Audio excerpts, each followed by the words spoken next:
Okay, things got cleared up, but they also didn't. Let's bring things in line with the new standard.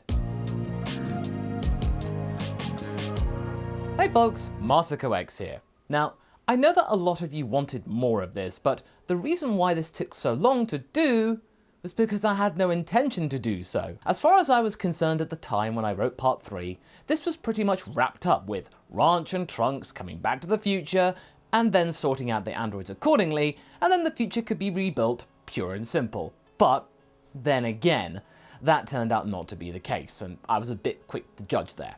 I guess we could try and bring things back into line with the ideas that came about before the Goku Black arc, maybe take us up to the time in the original Raditz Turned Good scenario, eventually, with maybe the next couple of parts, where future Ranch might be there, so maybe consider this a retcon of that? But if you're not quite sure what this is all about, what was otherwise known as the History of Ranch playlist before now was a side story which included Ranch alongside Trunks in terms of fighting the androids, and saw the timeline of that future location change to be much more in line with my new direction of going with a different future destiny instead of just going for the safe option with Trunks' timeline being absolutely used ad nauseum. In short, this is the future timeline of What If Raditz Turned Good. Here we were able to adjust it all together, and now it's time for you to see where this goes post the androids. In the last part, we basically saw the events of Trunks going to the past for the second time, where he fought with the Dragon team against Cell, and then came back to assist Ranch with the androids, perhaps getting even more menacing than ever.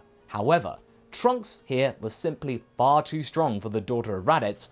She didn't take too kindly of that, definitely some of her mother's streak, and therefore needed to catch up. In fact, she demanded it, in the Room of Spirit and Time now known to them. Thank you, past. And the two of them were able to get back up to speed with one another, with the two of them ultimately being able to stop 17 and 18 in their tracks together. One thing that I did forget to include in that previous chapter was that, where's Cell? What happens to him? Why haven't you mentioned him? Well, that's quite easy. Trunks, like in the original story, found out about Cell in the past and how he got to the past after his own timeline failed to produce the siblings required to become perfect. You know, he took it out on that future Trunks. So here, when this Bugman actually shows up, something different happens. Here, instead of Bulma and Trunks stumbling upon this Bugman, it's now Ranch and Trunks. One day, they were both planning to go back to the past to celebrate and finally give them the good news that the future had been repaired, and also give Ranch the chance to meet her father in the past properly, as it had become quite clear that that timeline that they had visited had no bearing on what would happen here. In short, multiverse theory. It wasn't as precarious as they had thought with changing the past. Oh, if they only knew about Cronoa. Give them time though. Ranch had hugged Trunks goodbye, as well as a cheeky peck on the cheek, when she then felt a strange power level, and then a flick of a tail in a nearby alleyway. Did you feel that, Trunks? Trunks opens the canopy and nods. It's Cell. Damn it! I thought I could have a moment's peace. Ranch gives him a look that said, really? You really that worried? And then Trunks looks a little sheepish, remembering that powerless and all that. Well, yeah. This is almost like what happened to me in that other timeline. I died going back to the past, remember? Ranch then flexes her bicep. You're forgetting.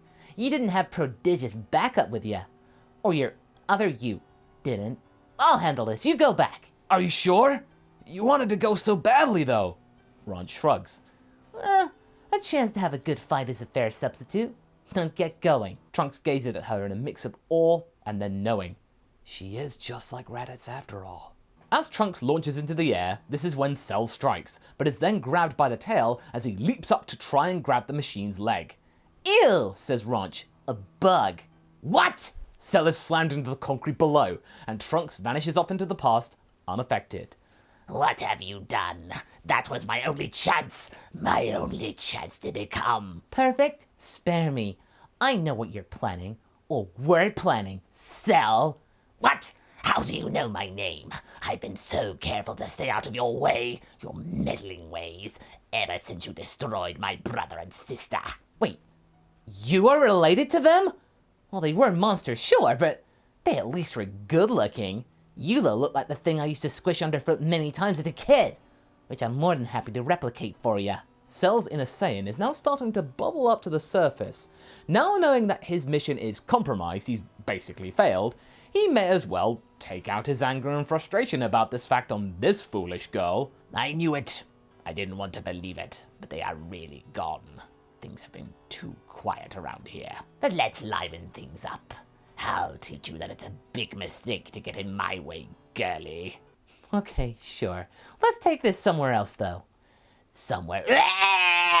Cell is slammed in the stomach by speeding Ranch out into the plains, and the fight goes as pretty much what you would expect. Cell is no match for full power Super Saiyan Ranch here, and it's ultimately ended with her signature attack, Take Out Tuesday, which, well, takes out Cell, and truly seals the deal when it comes to ridding this world of Dr. Gero and his robotic influences. When Trunks gets back, Ranch is there in the same exact spot looking like nothing had happened. What kept you, boy? Ranch, what about Cell? What do you think happened? He's gone. Smears some of his juices from her top and looks disgusted at this, but she was right. He was gone, and now they could finally rebuild in peace. Did you say anything about me? To Pop, I mean. Trunks nods. I told him you're alright here. He can't wait to meet you someday. Well, that shouldn't be too hard. Why can't we just refuel the machine and go tomorrow? Trunks looks to the reconstruction efforts on Earth, and it's kind of obvious. I think we have more important things to worry about, like rebuilding the planet and stuff. Ranch kicks the ground a little in petulance. Fine. But I'm definitely going next time. All right, honey. Ranch looks a little surly at this. I keep telling you, pumpkin. Honey doesn't sit well with me. Oh, this was going to be fun. In the years that would follow, Trunks and Ranch spent their time living a very quiet and peaceful life, traveling the world and exploring how each country and each region was starting anew, how they were going about things now that the androids were gone.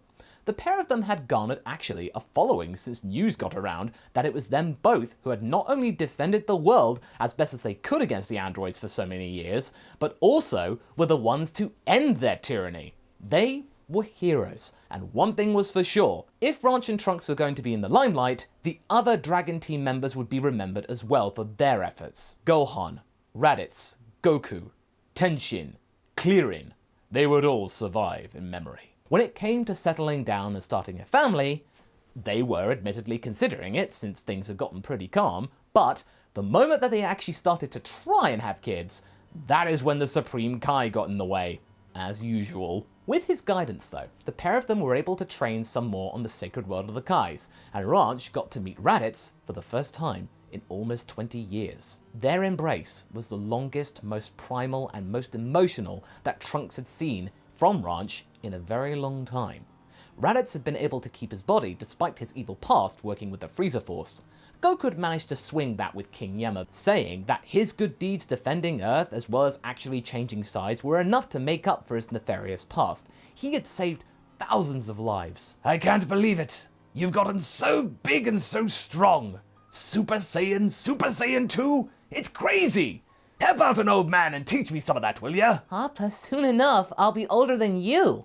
You ain't aged one bit. Oh yes, you're right.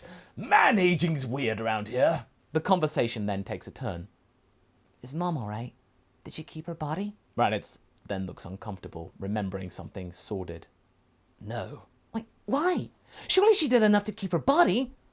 King Yama wasn't swayed. He said that he had broken many rules giving me my body. He wasn't prepared to break any more. If it were up to me, I'd trade at a heartbeat. I miss that woman every single day. But seeing you, Ranch, it gives me hope I'll find her soul someday. That is my mission in this weird world. Raditz tries to lighten things up by teaching her something that he had garnered from Nappa in Hell during his time here. I don't understand why he gets to keep his body, but actually there are many things around here I don't understand. But he did give me a thing in return. And now he saw me much stronger than he decided to actually show me something. He raises his two fingers up, but with no key. Giant Storm. Could prove handy. Wish I had this against Kakarot and Piccolo that one time. I would have won in a second. But then again, I would have never met you or anyone else. So maybe it was for the best that I didn't know. Ranch nods in determination, and the training continues. As that's going on, Goku is talking to Trunks alongside Gohan, and the former teaches Trunks the Genki Dama, but the young man can't quite grasp it. He is aware of this technique and tries to understand it, but It's no use. He can't muster the energy the way that Goku does. Sad at this failure, Trunks decides to plow his efforts into other stuff, and when it comes time to fight Deborah and Babidi, the pair of them are vicious. I mean, Trunks and Ranch, obviously. Keen to impress the Supreme Kai, the two of them tear them apart, with Ranch getting a chance to use the Giant Storm in anger for the first time and is blown away with how powerful it is. Whoa! I better be careful using this. Might get ugly in the wrong situation. Now with Majin Buu never existing and the Supreme Kai safe, the pair then get the chance to settle down finally, and they get formally married.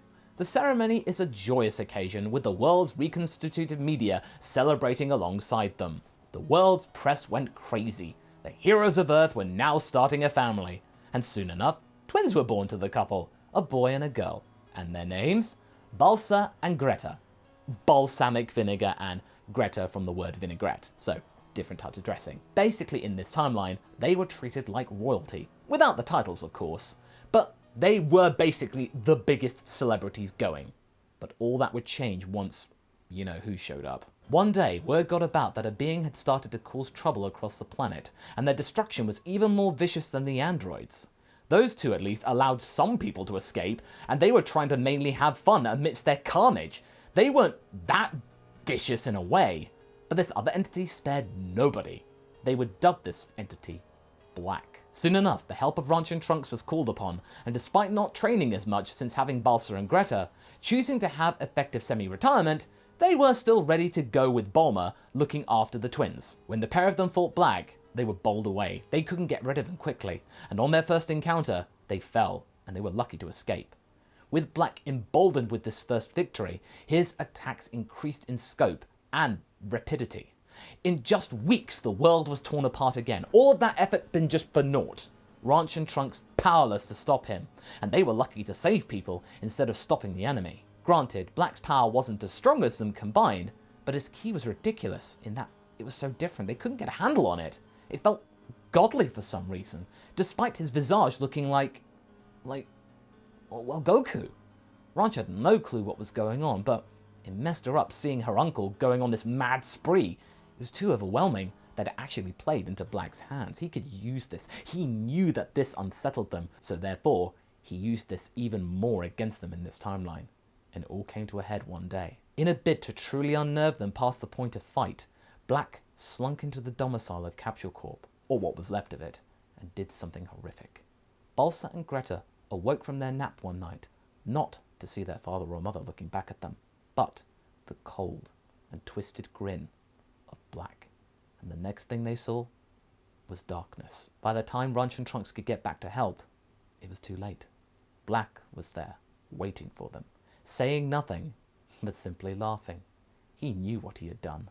Trunks was speechless, whereas Ranch was, she didn't know what was happening. She could feel this unspeakable rage building up inside of her. Before she could actually comprehend what it was, she screamed. She screamed the loudest she had ever screamed, and she turned Super Saiyan. But it was more than that. There was this bluish tint about it, around her golden aura. Nobody knew what this was. Trunks had no clue. She was apoplectic with fury. Black laughed some more. Have I done it?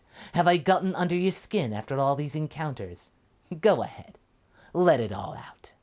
He shouldn't have done that. Super Saiyan Rage Ranch pounded on Goku Black horrendously, catching this freak off guard and even getting to the point of fearing for his life. He had made a mistake.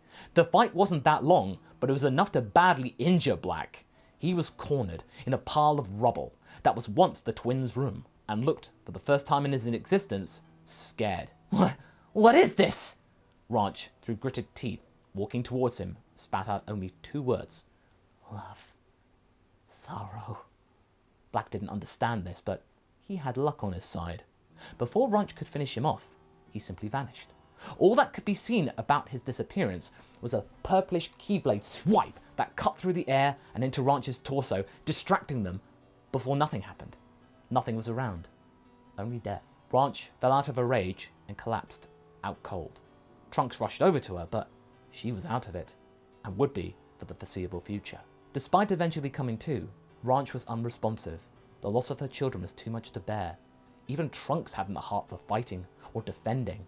He had done nothing to help Ranch and was left cowering in this monster's wake. He felt terrible. For weeks afterwards, an eerie calm descended the broken world. Black was barely sighted since then. Trunks knew why. He had gotten what he wanted. Their morale had been broken utterly and completely. As far as Black was concerned, the world was left defenseless. Let them steep in this misery, crush their spirits, before then finishing them off when they were at their lowest ebb. Well, Trunks would never let that happen. With Ranch practically mute, unwilling to do anything, Trunks had no choice but to ask Bulma to set about unwrapping the time machine and getting the ball rolling and getting the fuel needed to go back into the past and call upon them once more for help. And that's where we're going to be leaving things for right now. So what do you folks think? Do you feel that this is something that Black would do? Will Ranch be able to snap out of her torpor? Leave a comment below and let's get this discussion going. And I shall see you in the next video. Catch you later.